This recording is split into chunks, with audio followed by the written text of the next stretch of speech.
Stan, also known as River Dancer, and I'm here at the church, and I'm going to tell a little story. And I'm wearing my mask. Have you been wearing yours lately? But I'm wearing my mask. I'm going to prove a point, or share a point today. It's about a mask that we wear, you know, not because there's a virus, but because we're hiding. We don't want people to really know who we are. We don't want to be seen for who we are. And that's who I was for a long time in my life. I had a mask, but you wouldn't know it. I grew up, my parents took me to church. I have two brothers and the three Gatton boys, and their mom and dad were in church on Sunday. Not only were we in church on Sunday morning, we went to church on Sunday night. I had perfect attendance at London Heights Baptist Church for 5 years. Had my pins. Accepted Jesus when I was 8 years old. My older brother had said that he wanted Jesus, and he was going to get saved that night by the Sunday night service. And I remember that afternoon I said, Dad, why can't I do this too? Why can't I be saved?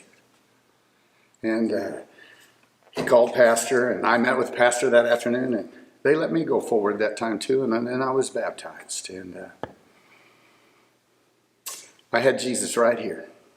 As a little boy, I had Jesus right here. But he hadn't hit here yet. And because I had Jesus here, boy, did I have to wear a mask. So you couldn't see me. But I didn't really grow, even though I was at church.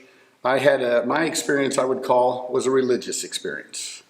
I had the teachings, I had the Bible verses, and they were right here. But as a young teenage boy, my first drinking experience occurred when I was 16 years old. I was with some buddies, so-called buddies, and they wanted to go to the liquor store, and I ended up buying a bottle of Sweet Red. Cost me 81 cents, and I drank the whole thing, and I felt great. I had a feeling that I hadn't felt. I liked it. It's now looking back on my life, I know from the minute I drank alcohol, I never drank because I just wanted a taste or something. I wanted the effect. I wanted what it did for me. I wanted that feeling. I was escaping, I guess, even at 16. So my first drinking experience, I got drunk. And I enjoyed it. Well, I ended up at college at the University of Kansas. And this was in the 60s. Prevalent mentality back in those days was turn on, tune in, and drop out.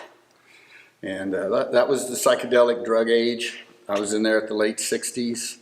And I started experimenting with drugs. While in college, my first drug was marijuana. Then I moved on to amphetamines. Boy, they help you study and focus.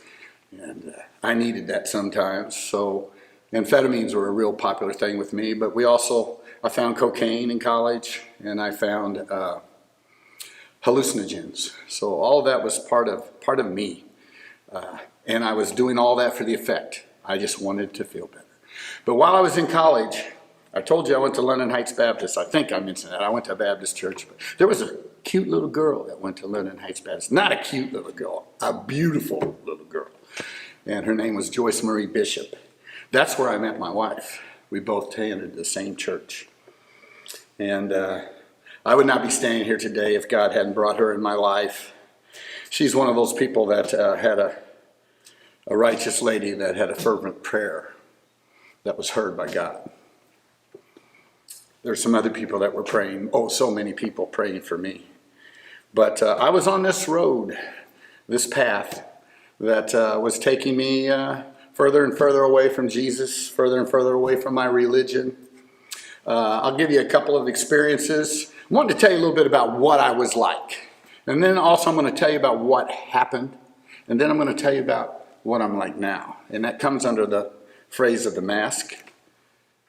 All these things I'm telling you about, this wasn't public knowledge except you saw me drunk, but I wasn't telling people what I was ingesting or doing, you know. All this had to be hidden. When I was drinking in high school, I couldn't tell my parents. I learned to hide.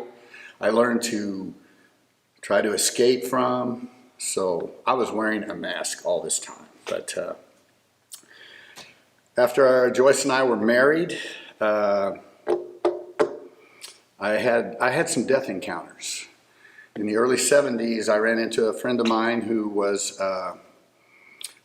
went to high school with me and junior high, and he had a whole bunch of Valium downers, and that's something I had never tried.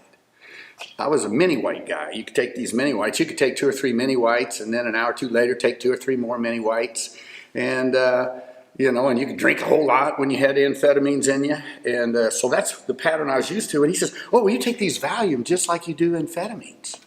And I said, "Oh, okay." So we started drinking wine and amphetamines in my brother's apartment, and I don't know, not amphetamines, I mean Valium, and while you know, and I'm ingesting them just like I did the mini whites. And the next thing I know, I finally made it to my home after drinking lots of wine. But Joyce tells me I came home and I went to sleep, and I didn't wake up for 24 hours. I laid in bed, and she would come in occasionally and check on me, and she could tell that I was barely breathing. But I could have had an accidental overdose that day, probably just a few more Valiums. It makes me think of today and the opioids and everything and the thousands and thousands of people that are dying today. And probably some of them are just completely accidental. That could have happened to me in my early 20s. I had another experience with alcohol.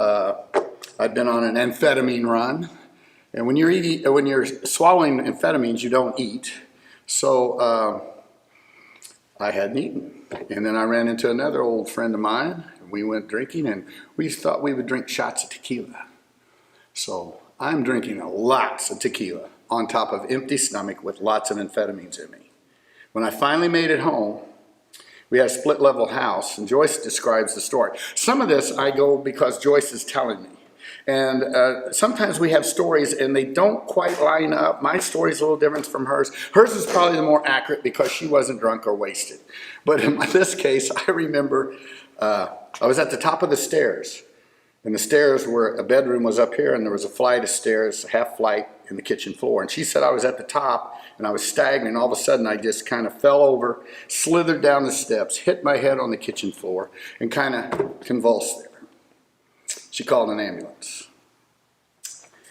I was taken to the hospital. I went to Bethany Hospital in Kansas City, Kansas. It's no longer here now, but I was in there, and I was in there for acute alcohol overdose. Of course, I had told them I was ingesting massive amounts of amphetamines on top of that, but Bethany had a treatment facility there, and I got visited by a doctor, and he had the audacity to tell me that I needed to go down to that treatment center while I was in there. This is in 1977, and I'm really, no, this is not, no, I don't have a problem. I just had too much tequila, you know.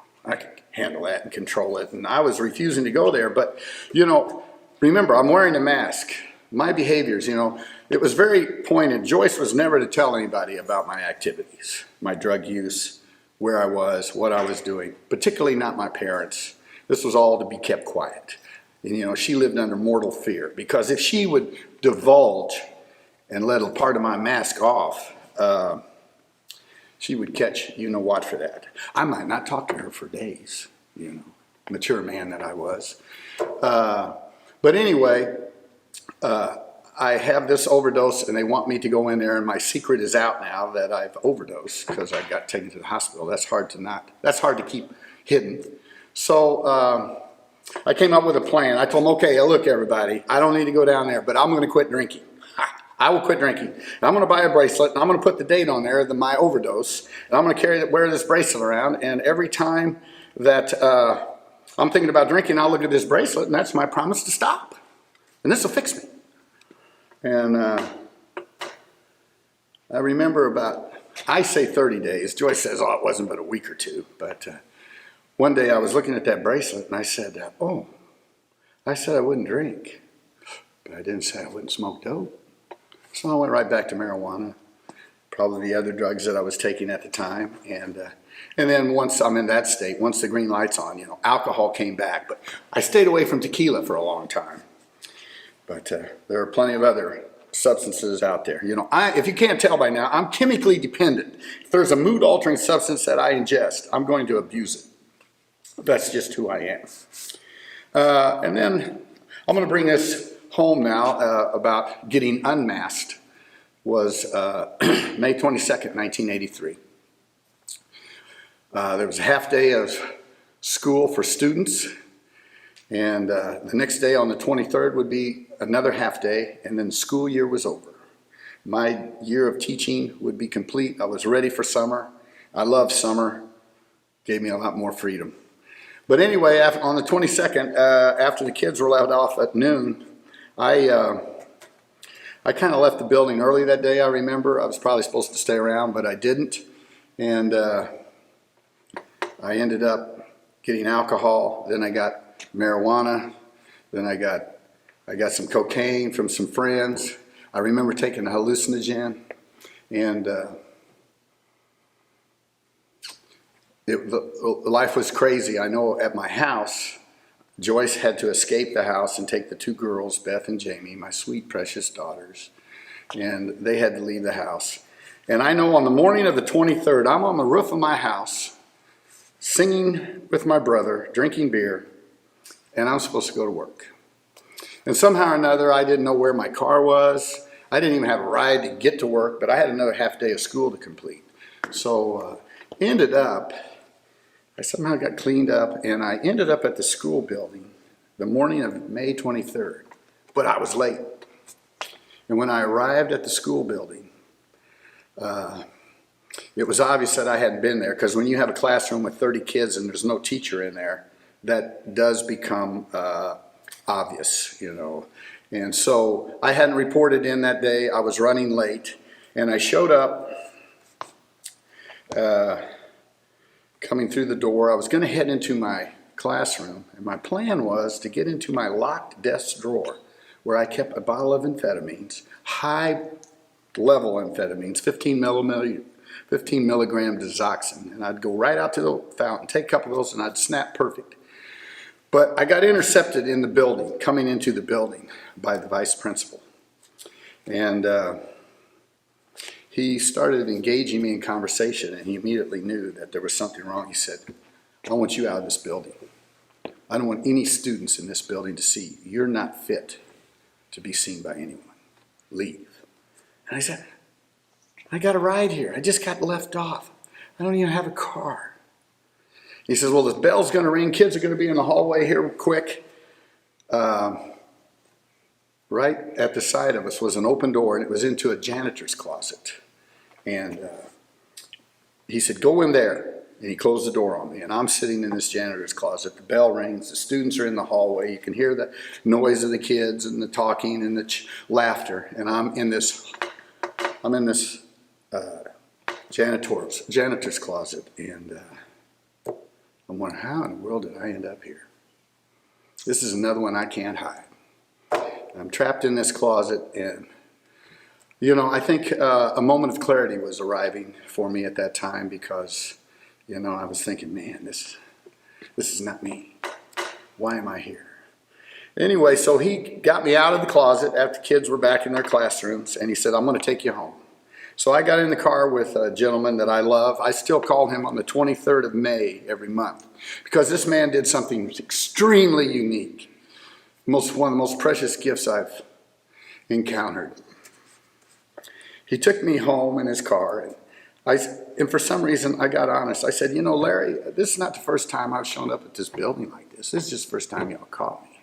But my plan was I was going to get my amphetamines out of my drawer, open them up, take them, they'll snap me perfect, I'll get through the day, and away I go. And he's listening to this. Now, this is my vice principal. He knows I'm inebriated and drunk. I'm telling him I have illegal drugs in my desk drawer. I mean, those are grounds to be fired. And he listened to me, and when we drove into my driveway, now my house was vacant. Joyce and the kids had left the night before out of the chaos for safety. I'm not really sure where she went, but she couldn't stay there because of the craziness. And we went in the living room of my house. He says, Stan, I'm going to pray for you. And so we knelt in my living room, and he prayed for me. And he prayed that I would get help. that Jesus would help me. And I don't know, something came over me at that time. This is the first part of my story. Do you want me to continue? Yeah, you're fine. Okay, I'm not running out of time. You're fine. You go. Okay, well, this is the unmasking part.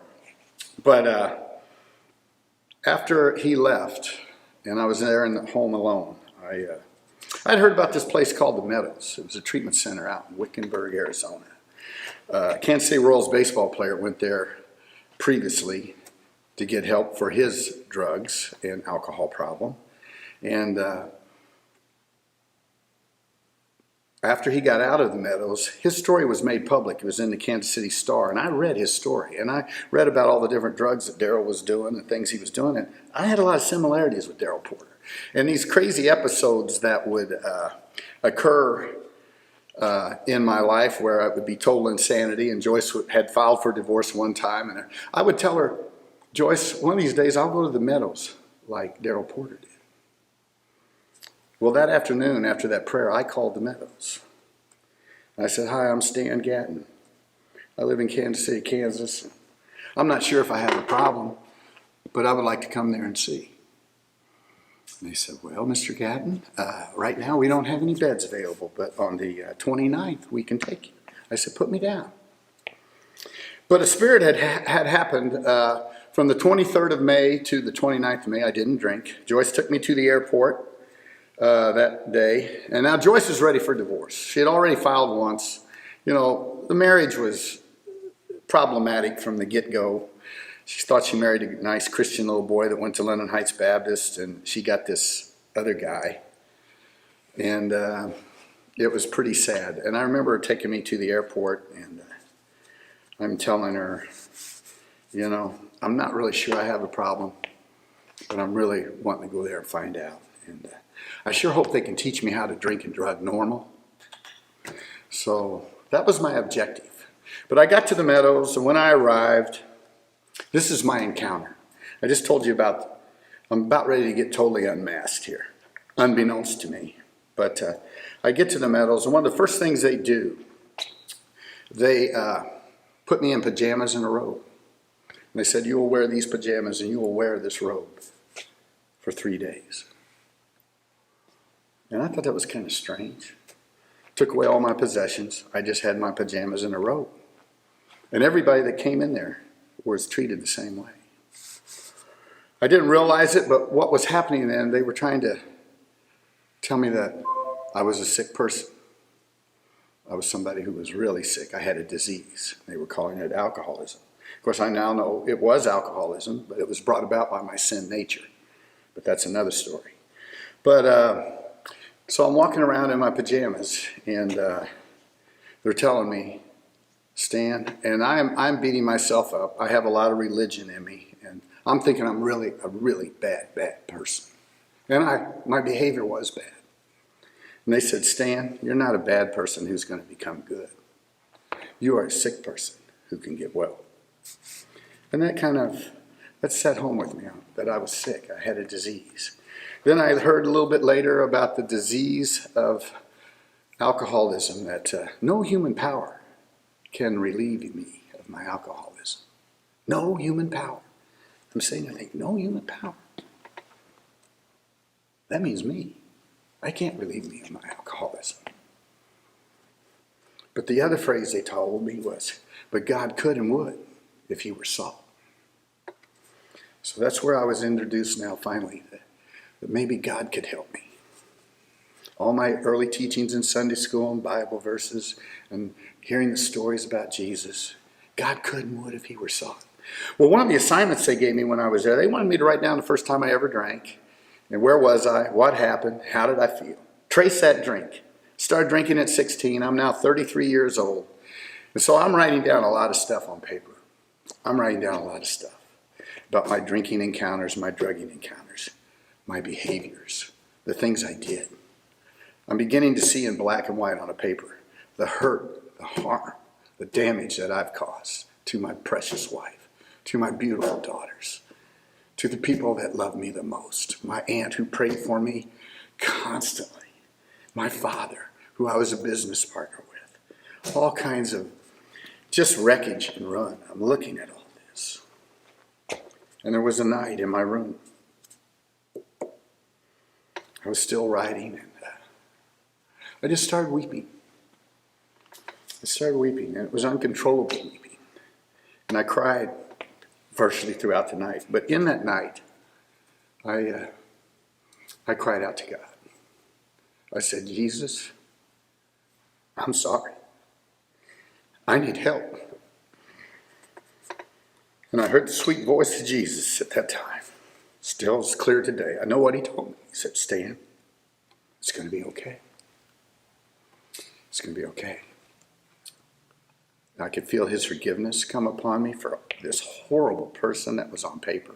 I would never have done the things that I was writing about, but I did them. I was drunk. I was crazy. I was insane. I was under the control. I was in a stronghold. It was awful. And to feel that forgiveness, that cleansing, Jesus told me it's okay. It's like he embraced me. He said, but Stan, you got to keep your eyes on me.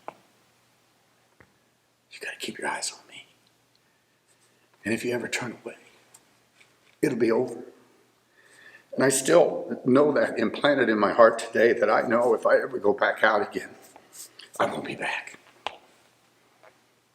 I got my last chance. My greatest last chance was right now. But that was my close encounter with Jesus. And it was from that moment on that I've been trying to keep my eyes on Jesus. And what's really helped me, I want to go to the verse James 5:16. I've been mentioning it, I think, referring to that. But admit your faults to one another and pray for each other so that you may be healed. Because the prayers of a righteous person availeth much, or can bring about a mighty good. And I'm thinking about my wife. She was praying for me all along. But you know, in her story now, she shares that towards the end of our marriage, her prayer of desperation was, take this man out of my life. Lord, free me from this man. I can't go on living like this. That was her prayer. She wanted me gone. The prayer was answered. The old Stan died.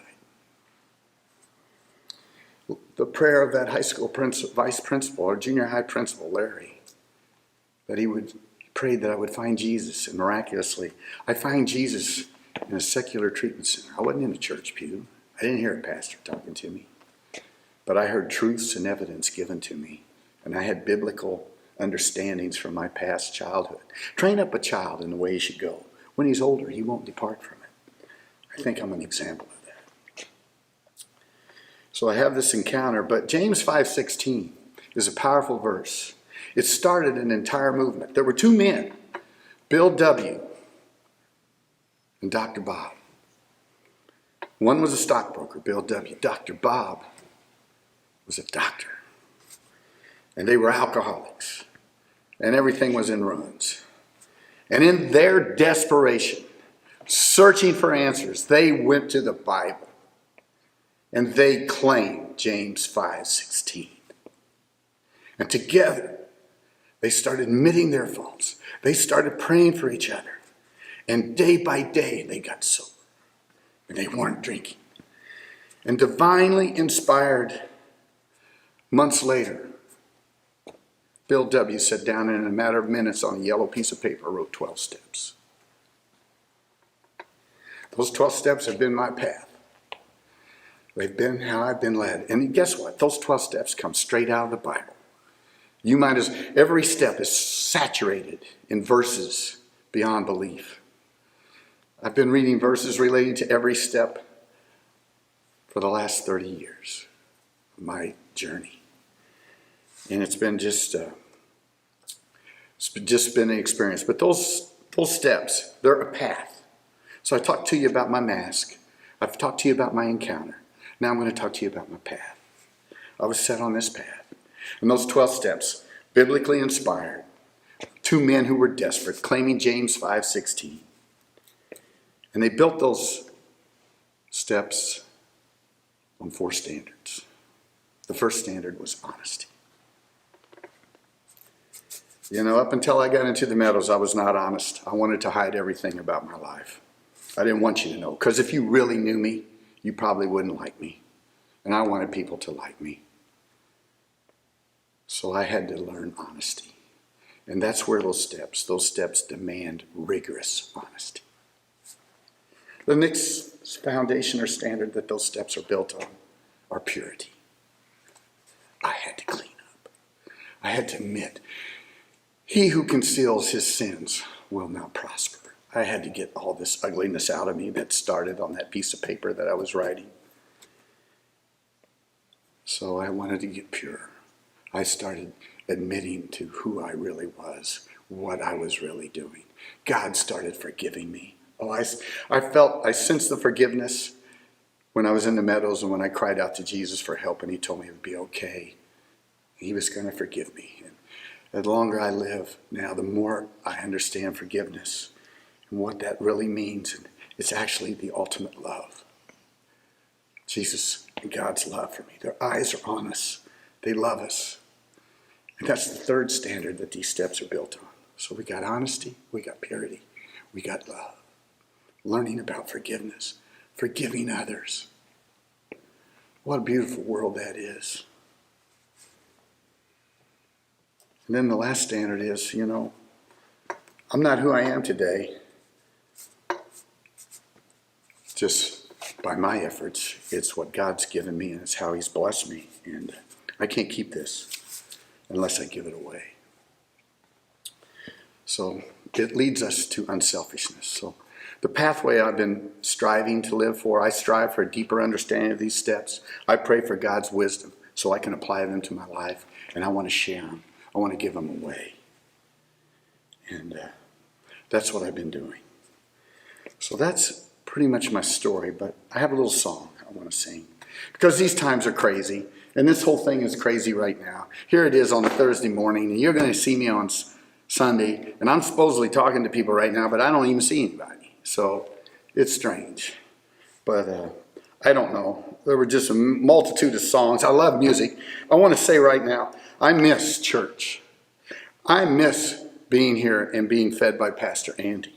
I miss standing in the worship center and lifting praises and singing. I make a joyful noise. Nobody's ever accused me of being a singer, but they do know I make a joyful noise. I miss that praise. Thank you, Annie, and all the beautiful people that bring that. Wow. In our community, the recovering community, this little song was on my mind. I'm going to sing it. I really don't care if you don't. Well, y'all know that I won't be able to sing. But has anybody here seen my old friend Roderick? Can you tell me where he's gone? He gave a message that helped a lot of people. And now I look around and he's gone. Has anybody here seen my sweet sister Lady Di? Can you tell me where she's gone? She gave a message that freed a lot of people. And I look around now and she's gone. I could sing that song and put hundreds of names in there of all the beautiful people that come into this ministry. And I look around, and right now we're broken. We're on furlough. We're absent. And I know in my own life, I'm a needy person. I need the accountability. I need the love. I need the encouragement. I miss you all.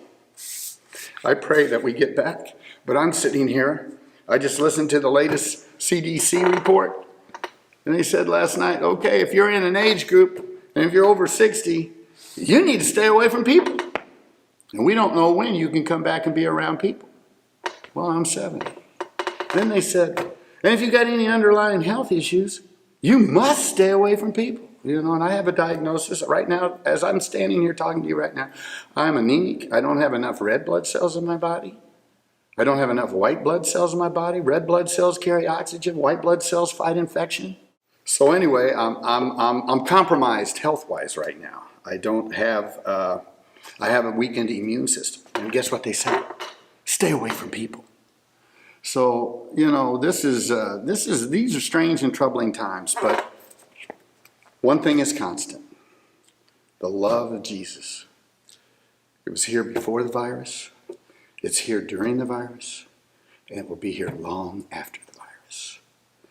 My hope is that all of us will find that love of Jesus, fully cast our eyes upon him, and follow his path. I love you all. I miss you all. And I look forward to the day when we're shouting hallelujah. Amen.